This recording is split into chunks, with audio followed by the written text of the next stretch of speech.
Hello everybody and welcome to my new video. पिछली video में अपन ने डिस्कस किया था कॉम्बिनेशन ऑफ रेजिस्टेंस और हमने देखा था कि रेजिस्टेंस दो प्रकार का कॉम्बिनेशन होता है उसका, एक होता है सीरीज और एक होता है पैरेलल। आज हमको पढ़ना है कि एडवांटेज क्या होता है पैरेलल कॉम्बिनेशन का। तो सबसे इंपॉर्टेंट ध्यान रखिए कि अपने घर में जो कनेक्शन होते हैं लाइट के, पूरा फंक्शन किसमें होता है, पैरेलल होता है। क्यों होता है? क्योंकि अगर मान लीजिए एक अप्लायंसेस वर्क नहीं करता है तो बाकी अप्लायंसेस वर्क करते हैं। ये बहुत ही मेजर एडवांटेज है पैरेलल कॉम्बिनेशन का। दूसरा रीजन है कि इसका रेजिस्टेंस बहुत ही क्या होता है, इस कॉम्बिनेशन में कम होता है। और तीसरा और आखिरी जो मैंने लिखा हुआ है कि हमको पता है हमारे घर में अलग अलग अप्लायंसेस हैं और अलग अलग अप्लायंसेस को अलग अलग चीजों की नीड होती है, अलग अलग करंट की नीड होती है, अलग अलग अमाउंट ऑफ करंट की नीड होती है। इसलिए तीसरा जो पॉइंट है वो मैंने लिखा है different appliances take current according to their need. तो ये तीन जो मेजर एडवांटेजेस है हमारे पैरेलल कॉम्बिनेशन के। इसके बाद जो हमारा टॉपिक होता है वो होता है इलेक्ट्रिक पावर। इलेक्ट्रिक पावर बोलूं या पावर में बोलूं, पावर अपन क्लास 9th में भी पढ़कर आए हैं और पावर का फॉर्मूला क्या होता था, वर्क डन अपॉन टाइम। तो यहां अगर मैं इलेक्ट्रिक पावर बोलूंगा तो मुझे एक चीज याद रखनी है कि वर्क डन कौन करेगा, चार्जेस। यहां जो भी चीजें कर रहे हैं वो कौन कर रहा है, चार्ज। तो डेफिनेशन क्या बनेगी मेरी इलेक्ट्रिक पावर की, work done by charges with respect to time. कोई भी चार्ज कितना काम कर रहा है विथ रिस्पेक्ट टू टाइम, उसको हम बोलते हैं उसकी इलेक्ट्रिक पावर। और आप पहले भी पढ़ चुके हैं कि पावर की एसआई यूनिट क्या होती है। तो अगर मैं फॉर्मूले से निकालूं तो वर्क की होती है जूल और इसकी होती है टाइम की सेकेंड, तो इसकी जूल पर सेकेंड होगी। लेकिन इसको एक साइंटिस्ट ने डिस्कवर किया था, जेम्स वॉट, तो उसके नाम पे इसकी यूनिट बन गई वॉट। तो आपको याद रखना है कि इसकी भी यूनिट क्या है, वॉट। अब क्वेश्चन फिर वही अराइज होता है कि 1 वॉट पावर क्या होती है। तो हम फॉर्मूले का यूज करके बनाएंगे डेफिनेशन पावर का। अब आपको फॉर्मूला पता चल गया क्या होता है, वर्क अपॉन टाइम। पावर को हम किस में नापते हैं, वॉट में। इसको वर्क को हम किस में नापते हैं, जूल में।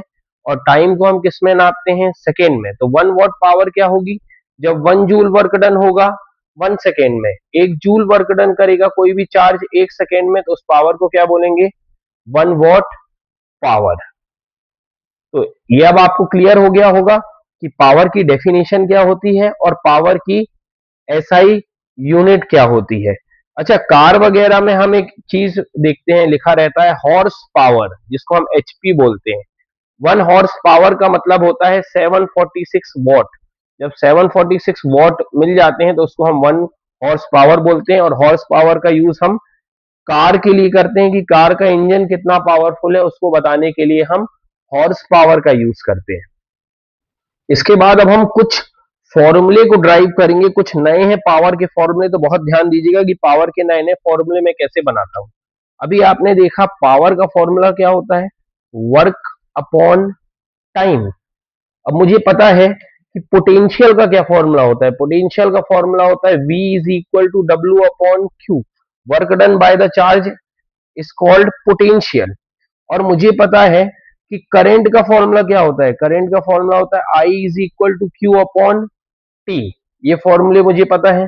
अगर मैं पहले वाले पार्ट को पहली इक्वेशन लूं और उसमें मैं V की वैल्यू भर दूं, V की W की वैल्यू भर दूं, तो W की वैल्यू क्या आएगी मुझे बताइए। इस सेकेंड वाले फॉर्मूले से W की वैल्यू आ जाएगी V इंटू क्यू। चलिए मैं भरता हूं, ध्यान से देखिएगा। तो पावर का फॉर्मूला क्या बन गया, फर्स्ट इक्वेशन में भर रहा हूं मैं इस वैल्यू को। तो W की जगह मैं लिख दूंगा V into Q upon T. अब इसी को मैं अगर कंटिन्यू करूं तो पावर इज इक्वल टू, देखिए Q अपॉन टी क्या होता है, Q upon T charge flow with respect to time, current होता है। तो पावर का एक नया फॉर्मूला मुझे मिल गया, VI। ये इलेक्ट्रिसिटी से रिलेटेड फॉर्मूला है। ये आपका जो नॉर्मल फॉर्मूला था और ये जो फॉर्मूला मैंने ड्राइव किया ये इलेक्ट्रिसिटी से रिलेटेड फॉर्मूला है। अब इसी फॉर्मूले का अगर मैं और पोस्टमार्टम करूं तो मुझे पता है ओम्स लॉ भी मैंने पढ़ा है, ओम्स लॉ। अगर मान लेता हूं मैं इसी फॉर्मूले को सेकेंड इक्वेशन मान लूं तो ओम्स लॉ क्या कहता है, V इज इक्वल टू क्या होता है, आई आर। चलिए V की जगह यहां पर मैं आई आर अगर पुट कर दूं तो पावर का क्या फॉर्मूला आएगा, power is equal to I R into I. तो पावर का एक नया फॉर्मूला बन जाएगा तो इससे क्या बन जाएगा फॉर्मूला, आई आर आई को मैं क्या लिख सकता हूं, आई स्क्वायर आर। तो मेरा तीसरा जो पावर का फॉर्मूला आया वो आया आई स्क्वायर आर। अब अगर सेकेंड इक्वेशन में ही अभी मैंने v की वैल्यू पुट की थी, अब मैं अगर फिर लिखूं, ओम्स लॉ होता है मेरा v is equal to I R. अब मैं i की वैल्यू पुट कर दूं सेकेंड ही इक्वेशन में, तो i की वैल्यू है v अपॉन आर। तो पावर का एक और फॉर्मूला क्या आ जाएगा, v into V upon R. तो फॉर्मूला हो जाएगा power is equal to V square upon R. तो ये तीसरा और सबसे इंपॉर्टेंट फॉर्मूला है पावर का। तो आपको पावर के ये 4 फॉर्मूले याद रखने हैं। पावर टॉपिक के बाद जो हमारा एक इंपॉर्टेंट टॉपिक है जो पेपर में आता ही आता है वो है heating effect of electric current. देखिए थोड़ा टॉपिक से भी आप याद रखा करिए चीजें कि इलेक्ट्रिक करंट के कारण अगर हीट प्रोड्यूस होगी उसको बोलेंगे heating effect of electric current. मतलब हम किसी सर्किट में करंट पास कर रहे होंगे और करंट पास करेंगे और वो करंट किस में कन्वर्ट हो जाएगा, हीट के फॉर्म में। तो इस इफेक्ट को क्या बोलेंगे, heating effect of electric current. अब मुझे बताइए, अभी मैंने आपके सामने यहां पर एक सर्किट बनाया है और इस सर्किट में अगर मैं एक ऐसा यहां पर कोई भी कंडक्टर लगा दूं जिसका रेजिस्टेंस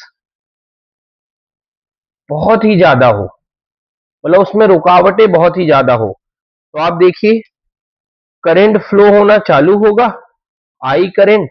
और जब करंट इस से पास होगा तो क्या होगा, बहुत ही ज्यादा रेजिस्टेंस होने के कारण जो मेरा करंट है आई, जो मेरा करंट है वो किस में कन्वर्ट होने लगेगा, वो कन्वर्ट होने लगेगा हीट एनर्जी में।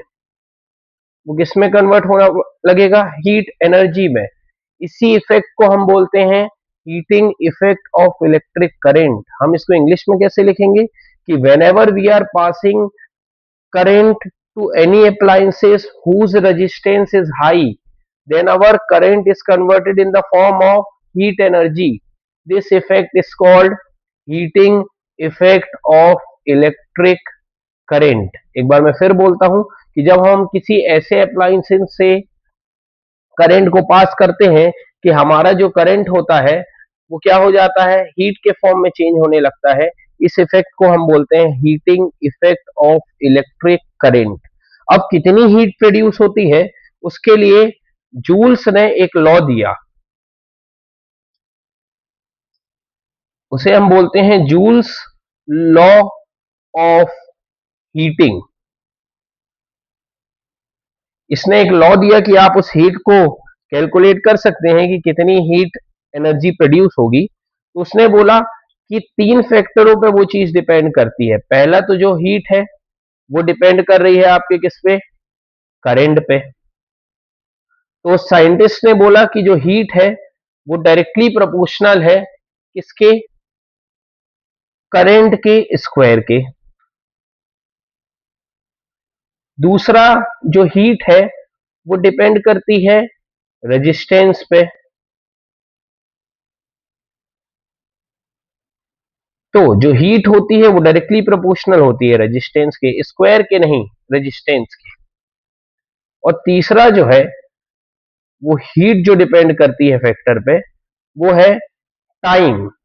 और ये हीट जो है वो डायरेक्टली प्रोपोर्शनल होती है टाइम के। तो अगर मैं इस तीनों इक्वेशन को कंबाइन कर दूं तो मुझे एक नया रिलेशन मिलेगा जो कि है H is directly proportional to I square R T.